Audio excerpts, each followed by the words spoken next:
Praise the lord. ఈ దినము దేవునికి వాగ్దానము నీ కోసం.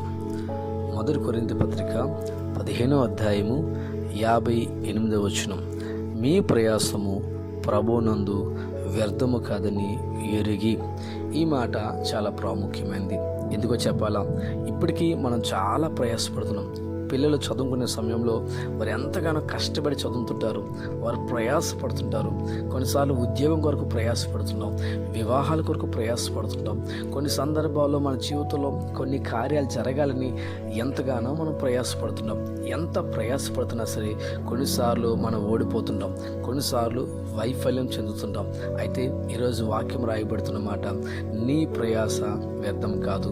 ప్రభువుకు అప్పగించుకొని నువ్వు పని జరిగించు, ప్రభు మీద ఆధారపడి పని జరిగించు.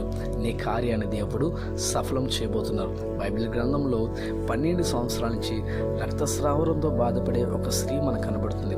ఒక రోజు 2 రోజుల, 1 నెల, 2 నెలల కాదే, 12 సంవత్సరాల నుంచి ఆమె వ్యాధితో బాధపడుతుంది. ఆమె దేహంలో రక్తం అంతా పోతుంటే ప్రతి దినము ఆమె బలహీనం అయిపోతుంది. ఆ బాధ తట్టుకోలేక ఈ 12 సంవత్సరాలు అనేక హాస్పిటల్కి వెళ్ళింది, అనేక డాక్టర్స్ ఎదుకు వెళ్ళింది. ఆమెకున్న దాన్ని అంతా ఖర్చు పెట్టింది. ఎంత ప్రయాసపడాలో అంత ప్రయాసపడి చివరికి ఆమెకి ఏ విధంగా ఆ రోగము తగ్గక, ఆ వ్యాధి తగ్గక సతికిలి పడిపోయింది. ఒక మూల ఉండిపోయింది. నా జీవితం అయిపోయింది, నేను ప్రయాసపడ్డాను, నా వల్ల కాదని ఆమె ఎంతగానో ఓడిపోయింది. అయితే అలాంటి పరిస్థితుల్లో యేసుక్రీస్తు వారు ఆమె ఉన్న చోట ఉన్నారనే విషయాన్ని గుర్తించి ఆమె వెంటనే విశ్వాసంతో యేసు ప్రభు ఎదుగు వెళ్ళడం ప్రారంభించింది.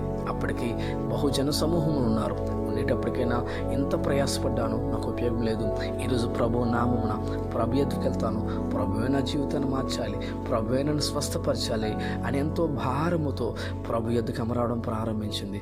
ప్రభు ఎదుగు వచ్చి ఆయన వెనకాతల యేసు ప్రభు వెనకాతల వస్త్రం ముట్టిన మరుక్షణమే ఆమెకి ఏదో తెలియనటువంటి గొప్ప మార్పు కనిపించింది. వెంటనే యేసయ్య నన్ను ఎవరు ముట్టారు అంటే, ఇంత జనసమూహంలో ఎవరు ముట్టారని చెప్పగలం. కానీ ఆమె మాత్రము వణికిపోతూ నిలబడింది.